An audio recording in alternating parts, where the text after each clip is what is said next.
Hola, ¿cómo están?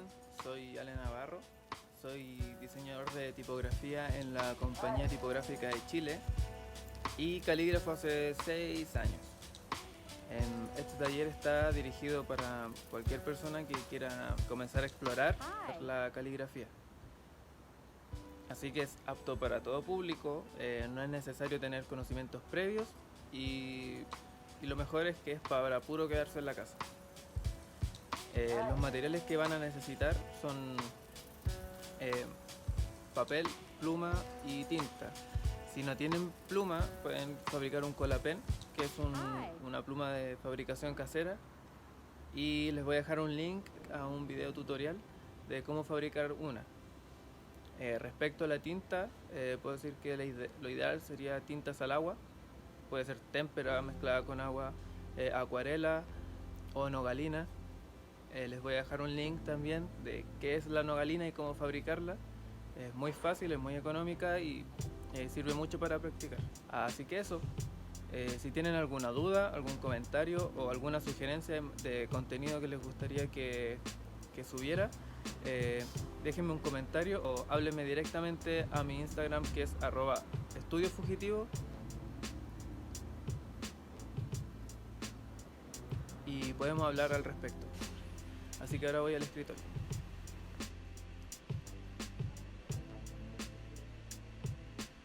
Bueno, antes de ponernos a escribir, tenemos que entender un par de conceptos de caligrafía.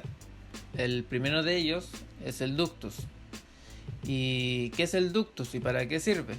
El ductus es el número, el orden y la dirección de trazos necesarios para generar una letra.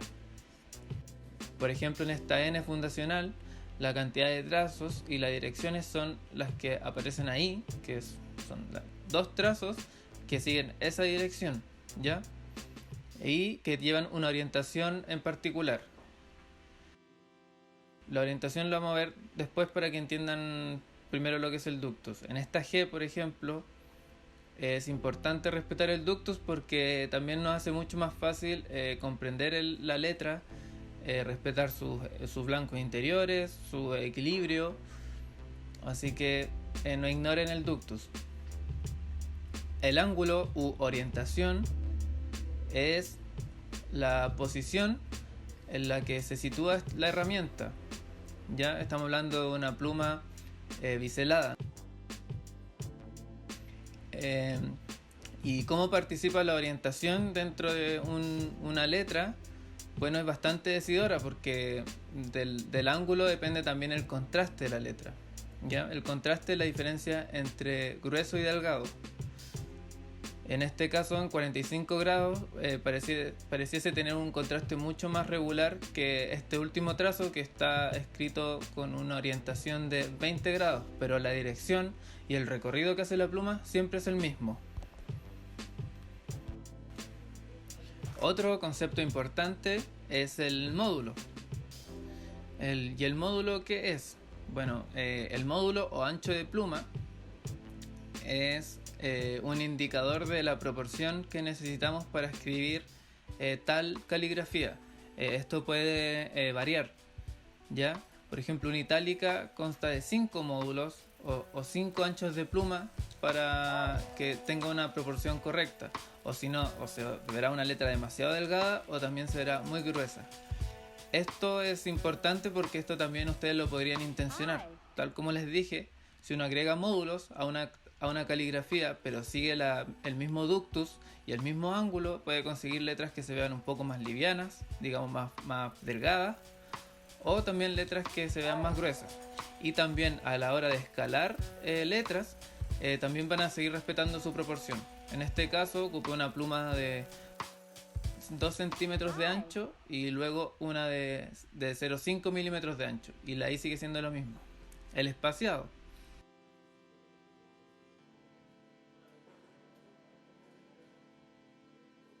El espaciado es probablemente la piedra angular, lo más importante, ¿ya? Pero la idea es que lo vayan viendo lento, si se saturan de esto, de tener un toque increíble en el espaciado, al principio probablemente van a cometer errores como a veces de juntar mucho algunas letras o intentar separar las demás. Entonces eso vayan viéndolo de a poco.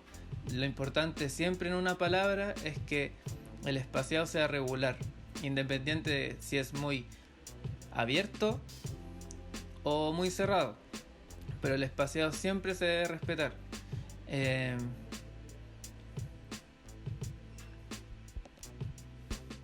Por ejemplo, en este caso voy a escribir USA y voy a intencionalmente hacer las letras más angostas, pero también voy a apretar mucho más el espaciado. ¿Y esto qué quiere decir? Que cada letra la voy a tratar de juntar lo máximo posible a su antecesora y su sucesora si es el caso. Y si el espaciado es más abierto, como en este caso,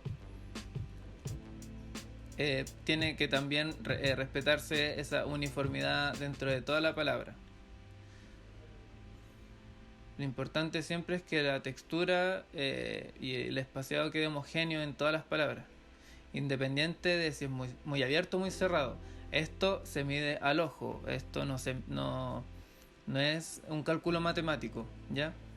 Porque al final es como interactúa la forma. Bueno, y la inclinación, como su nombre lo dice, es el ángulo en que la letra se va a equilibrar. ¿Qué quiere decir esto? Que hay letras que pueden tener 0 grado de inclinación, pero estas letras que son itálicas o cursivas, como podrían conocerlas, tienen un ángulo de caída para diferenciarlas de las normales, ¿cierto? Y esta inclinación puede variar de 10, 15 grados, depende de la caligrafía. Pueden inclinar una letra que originalmente no considera la inclinación como una fundacional, sí, pero deben transformar el recorrido del ductus. ¿Ok? Por ejemplo, en esta A, itálica, tiene 0 ángulo de inclinación. Si se fijan, no cae la letra hacia la derecha ni hacia la izquierda, está totalmente equilibrada. Y la segunda A, también itálica, sí está inclinada.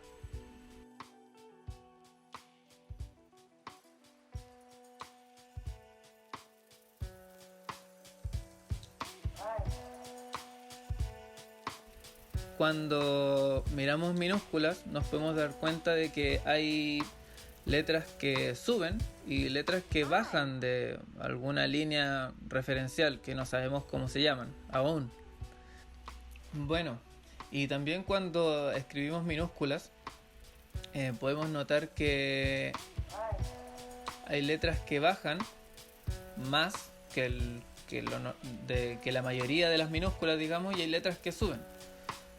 Y eso arroja naturalmente 4 líneas imaginarias que ahora las vamos a nombrar, que son la altura de X, la línea de base, que es donde se afirman la mayoría de las letras minúsculas, descendentes y ascendentes, ¿ya? Y digamos, la ascendente no es nada más que una extensión de un trazo que sobresale de la altura de X. En una escritura fundacional, una minúscula tiene altura de X 4 módulos. Esto anótenlo porque después van a tener que hacer submódulos para la caligrafía. Una altura de ascendentes de 3 módulos más y de descendentes también. Si escriben una mayúscula podrían situarla dentro de los 6 módulos o los 7 a par con las ascendentes, pero en este caso no veremos mayúsculas. Bueno, y tipos de caligrafía. Hay muchos tipos de caligrafía, pero la podemos dividir en 2 grandes grupos. Estos grupos se dividen por el tipo de contraste. El primer contraste es por presión, que en este caso les voy a hacer una demostración con un pincel de cerda. Y como pueden ver, el contraste o la diferencia entre grueso y delgado, al hacer variaciones en la presión que ejerzo con la herramienta sobre el soporte.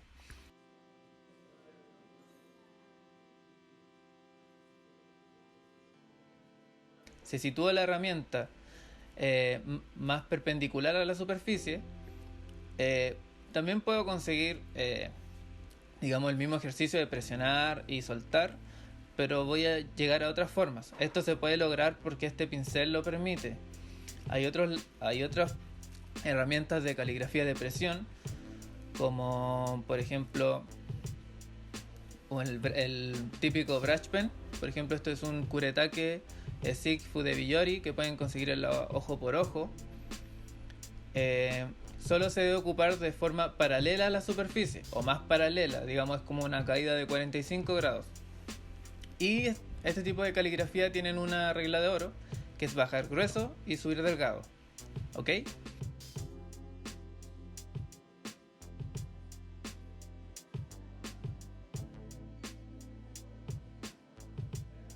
En cambio, las caligrafías de traslación, la cosa es distinta. Porque hay variables que ya no se pueden considerar, por ejemplo, como la presión. Aquí la pluma solo se arrastra por el papel y el perfil o el ancho de la pluma no va a variar, ¿ya? ¿Y cómo se pueden explicar esto? Por ejemplo, con este Collapen, que es de 2 centímetros de ancho, si yo bajo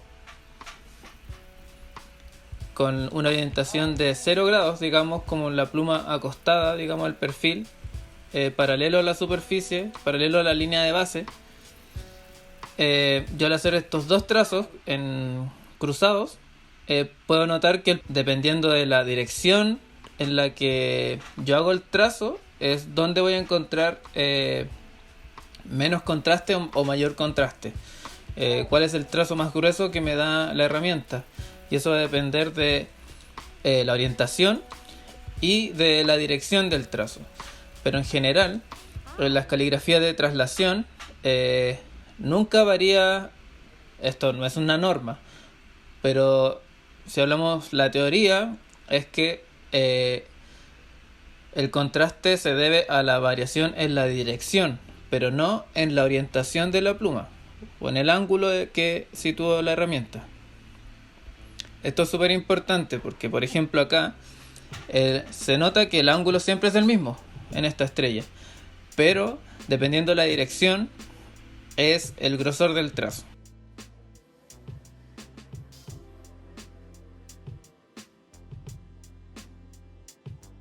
Entonces vamos a ver un ejemplo en esta N, estas dos N, y que van a tener, digamos, el mismo esqueleto, el mismo ductus, pero voy a variar la orientación del trazo para que vean a qué resultados pueden llegar cuando manipulan este tipo de elementos, ¿ya?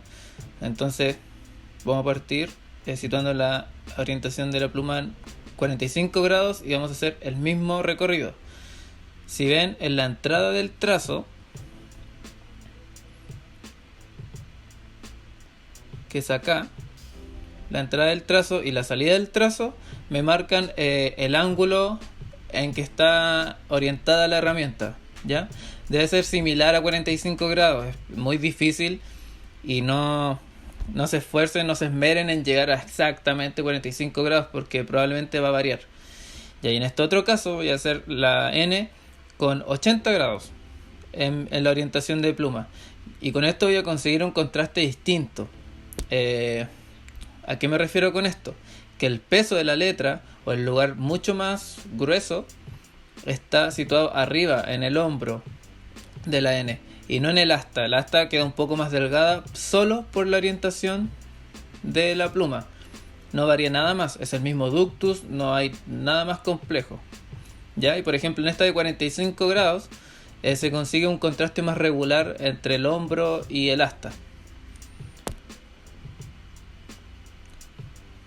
Bueno, ahora vamos a escribir un poco y la idea es que ustedes tomen su modelo.